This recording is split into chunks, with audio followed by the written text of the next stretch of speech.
সামনে একটা লড়াই আসবে এই দেশের মাটিতেই। এটা আমাদের ভবিষ্যৎবাণী না, এটা আমাদের দূরদর্শীদের আলোকে বলছি। একটা তো লড়াই দেখছেন প্রকাশ্য কুফুরির সাথে তাওহীদের লড়াই। একটা লড়াই দেখছেন না, প্রকাশ্য কুফুরির সাথে কিসের লড়াই? তাওহীদের। সামনে একটা লড়াই দেখবেন মডারেট ইসলামের সাথে প্রকৃত ইসলামের লড়াই। নতুন একটা ব্যাটল দেখবেন সমাজের মধ্যে চলবে, কথায় কলমে, টকশোতে, ময়দানে, ওয়াজ মাহফিলে, সব জায়গায় দেখবেন একটা নতুন ব্যাটল সামনে আসবে। মডারেট ইসলাম মানে সুশীল মার্কা ইসলাম, বুঝেন নাই?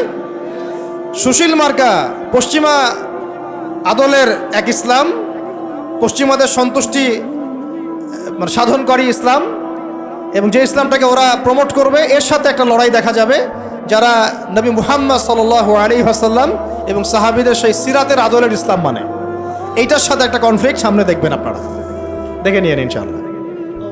কারণ আমরা খুব গভীরভাবে অবজার্ভ করছি বিষয়গুলো, যে যারা এতদিন পর্যন্ত সুযোগ সন্ধানী ছিলেন তারা এখন মডারেট ইসলামের দীক্ষায় দীক্ষিত হচ্ছেন। এই ইসলাম দিয়ে আল্লাহর জমিনে দিন কায়েম হবে না। ইসলামে আল্লাহর জমিনে দিন কায়েম করতে হলে সাহাবীদের ইসলাম নিয়ে আসতে হবে বাংলার জমিনে। আর সাহাবীদের ইসলাম শুধু আমর বিল মারুফের ইসলাম ছিল না, এখানে নাহি আনিল মুনকারও ছিল। মানে আপনারা হয়তো বোঝেন নাই, মানে শুধু সৎ কাজে আদেশের ইসলাম ছিল না, বরং অসৎ কাজে নিষেধের ইসলামও ছিল। শুধুমাত্র আমরা ভালো ভালো কথা বলবো, অন্যায় নিষেধ করব না, শুধুমাত্র তাবলীগের কথা বলবো, আল্লাহর জমিনে দিন কায়েমের কথা বলবো না, প্রয়োজনে আমরা জুলুমের বিরুদ্ধে দাঁড়িয়ে যাব না, জালেমের বিরুদ্ধে প্রতিবাদ করব না, এইরকম ইসলাম, এইরকম মানহাজ দিয়ে আপনি বাংলাদেশের জমিনে দিন কায়েম করতে পারবেন। এখন কথা হচ্ছে, আমি অনেক গভীরে চলে যাচ্ছি। যুবক ভাইদেরকে বলছিলাম যে নামাজের সাথে তেলাওয়াত ধরে রাখেন, আজকার ধরে রাখেন, ওলামা একরামের সোহবত ধরে রাখেন, এবং প্রকৃত ইসলাম আর এই Protestant version of Islam, moderate Islam, এর পার্থক্য বোঝার চেষ্টা করবেন। ইসলাম শিখবেন আল্লাহ, তার রাসূল এবং সাহাবীদের কাছ থেকে। ইসলাম আমাকে পশ্চিমাদের কাছ থেকে শিখতে হবে না, ভারতের কাছ থেকে শিখতে হবে না, এই সুশীলদের কাছ থেকে শিখতে হবে না, এই মুনাফেক মার্কা বুদ্ধিজীবীদের কাছ থেকে শিখতে হবে না। ইসলাম শিখবো কোত্থেকে? সাহাবীদের কাছ থেকে। কাদের কাছ থেকে? এবং সিরাত থেকে আমি দলিল নিব। কোত্থেকে দলিল নিব? সিরাত থেকে, কোরআন থেকে এবং সুন্নাহ থেকে আমি দলিল নিব। আমি পশ্চিমাদের থেকে দলিল নিব না।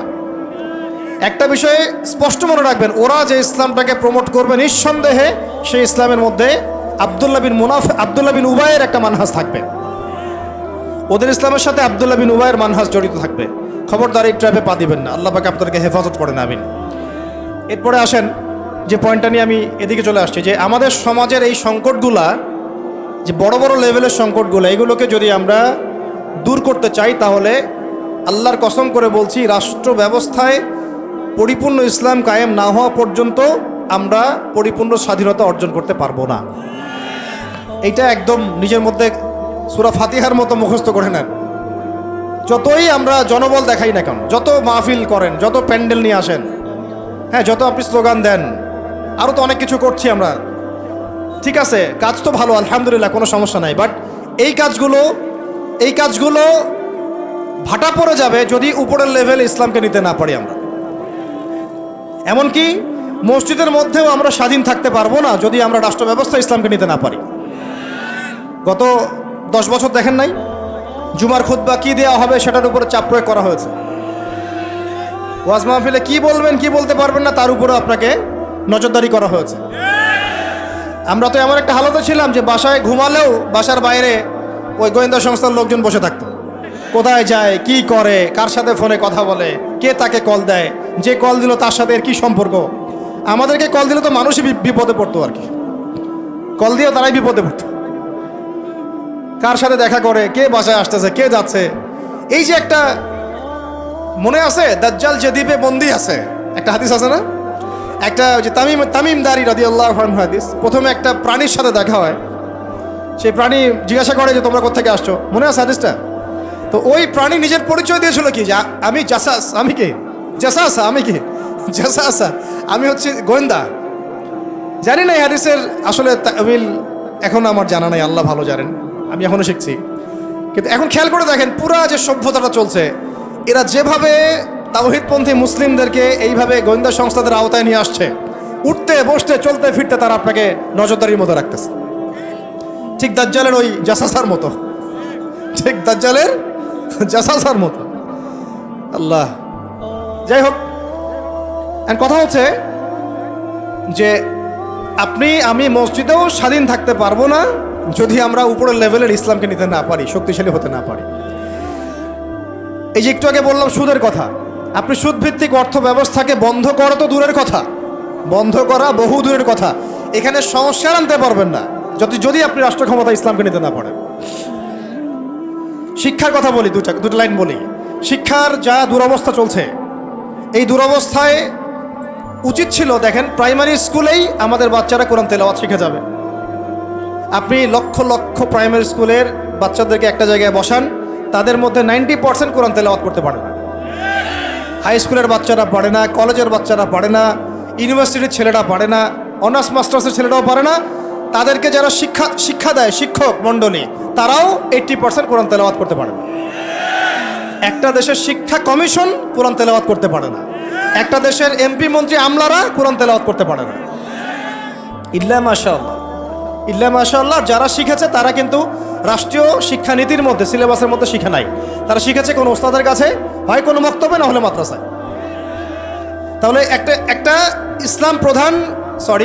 একটা মুসলিম প্রধান রাষ্ট্রে শিক্ষা ব্যবস্থার মধ্যে কোরআন বাধ্যতামূলক নাই। তাহলে আমরা শিক্ষার মধ্যে কোরআনের ইসলামের কি দ্বৈনতা বুঝতে অসুবিধা আছে? এই সংকট কিভাবে দূর করবেন যদি আপনি ইসলামকে রাষ্ট্র ব্যবস্থায় না নেন? দাবি করলাম, আন্দোলন করলাম, মানববন্ধন করলাম, আপনাদের কি মনে হয় তারা চেঞ্জ করে দিবে? কখনোই করবে না। হয়তো বলবে ঠিক আছে, আচ্ছা ঠিক আছে, আমরা 10টা সূরা দিয়ে দিলাম পড়ুক, 20টা সূরা দিয়ে দিলাম পড়ুক, এক পারা দিলাম মুখস্থ করুক, সর্বোচ্চ দিল ধরেন। কিন্তু আমরা জানি যে এগুলো দিয়ে সাহাবাওয়ালা সেই জজবা, সেই ইমান, সেই দাওয়াত, সেই জিহাদ, সেই একামতের দিন সম্ভব না। এগুলো জাস্ট আই ওয়াশ শোডাউন করা মানুষকে। জ্ঞান, ইসলামের জ্ঞান যে এত গভীর, মানে আমরা এখন যেটা অনুভব করি যে আমরা এই সাগরের কিনারায় দাঁড়িয়ে আছি, এখনো সাগরে নামা তো দূরের কথা, আমরা পাও ভিজাইনি এখন। এটা হলো দ্বীন ইসলামের জ্ঞানের গভীরতা। আর আমাদের 90% মুসলিমের কান্ট্রি, এখানে শিক্ষা ব্যবস্থায় ইসলাম নাই। কোরআন বাধ্যতামূলক না, হাদিস 100টা বাধ্যতামূলক না। 20 বছর পড়াশোনা করে আমাদের ভাইরা 20টা সূরাও শিখে না। এখানে ইংরেজি বাধ্যতামূলক, সায়েন্স বাধ্যতামূলক, ম্যাথামেটিক্স বাধ্যতামূলক। আর কি বলবো, বিশেষ ক্যাডার হচ্ছে কোরআন ছাড়াই। সিরাত, নবী সাল্লাল্লাহু আলাইহি ওয়াসাল্লামের জীবনী, যে নবীকে চিনে না সে আল্লাহকে চিনবে কিভাবে? সেই সিরাত আমাদের সিলেবাসে নাই। আপনি একজন দাঁড়ায় বলেন তো যে 20 বছর পড়াশোনা করেছেন, আপনার সিলেবাসে সিরাত ছিল? একটা বই, খতামুল আম্বিয়া, সিরাতে খতামুল আম্বিয়া, পাতলা এতটুকু বই, সিরাতে খতামুল আম্বিয়া, মুফতি মোহাম্মদ শফি রাহমাহুল্লাহ লিখেছেন, এতটুকু বই। এই বইটাও কি পড়াইছে? তাহলে একটা দেশের শিক্ষা কমিশন কি করছে আসলে? এদেশের কোটি কোটি ছেলে, কোটি কোটি মেয়ে, কোটি কোটি শিশু কোরআনবিহীনভাবে শিখছে, হাদিসবিহীন শিক্ষা শিখছে, সিরাতবিহীন শিক্ষা শিখছে, ইসলামের ইতিহাস নাই, আকিদা তো বহু দূরের কথা, ফরজে আইনেরও কোনো পড়াশোনা নাই। কিন্তু এখানে আপনি শরীফও পাবেন, এখানে আপনি শরীফও পাবেন, আরো কত কি পাবেন। এগুলো না হয় নাইবা বললাম, বলতেও খারাপ লাগে। উন্মুক্ত যৌন চর্চা ওখানে পড়ানো হচ্ছে, যৌন শিক্ষার নামে উন্মুক্ত ফ্রি সেক্সের দীক্ষা দেওয়া হয় নাই। এখন কতটুকু সংস্কার হচ্ছে আমি জানি না, নতুন করে আমি বই ঘাঁটি নাই। আগে 20-30 বছর আগে যাও ইসলামের কিছু ছিল, গদ্য পদ্য উপন্যাস কিছু ছিল, এগুলো আস্তে আস্তে সব উঠায় দেওয়া হচ্ছে। খেয়াল করে দেখেন। তাহলে এটাকে পরিবর্তন আনার জন্যে শুধু কি মানববন্ধন যথেষ্ট হবে? ওয়াজ মাহফিলে আমি যে বলছি আমার বলাটা কি যথেষ্ট হবে? এরা শুনেও শুনবে না, দেখেও দেখবে না। আমি বলে দিচ্ছি আপনাদেরকে, যদি সেকুলাররা উপরে থাকে, এই তথাকথিত সুশীলরা, এই রাম বাম প্রগতিশীলরা, এরা এই কথাগুলো শুনে বিশ্বাসও করতে পারে, হ্যাঁ এটা সত্য কথা বলছে ছেলেটা, কিন্তু ওরা কিছুই করবে না। কারণ কিছু বললেই দুটো শব্দ, কিছু বললে নাকি ওদের আব্বু মাইন্ড করবে। আব্বু চিনেন তো? আব্বু হচ্ছে কে? আমেরিকা। হ্যাঁ, কিছু বললে কে মাইন্ড করবে? আবার কিছু বললে আম্মু নাকি বকা দিবে। আম্মু চিনেন? আম্মুকে না, আম্মু হচ্ছে ভারত।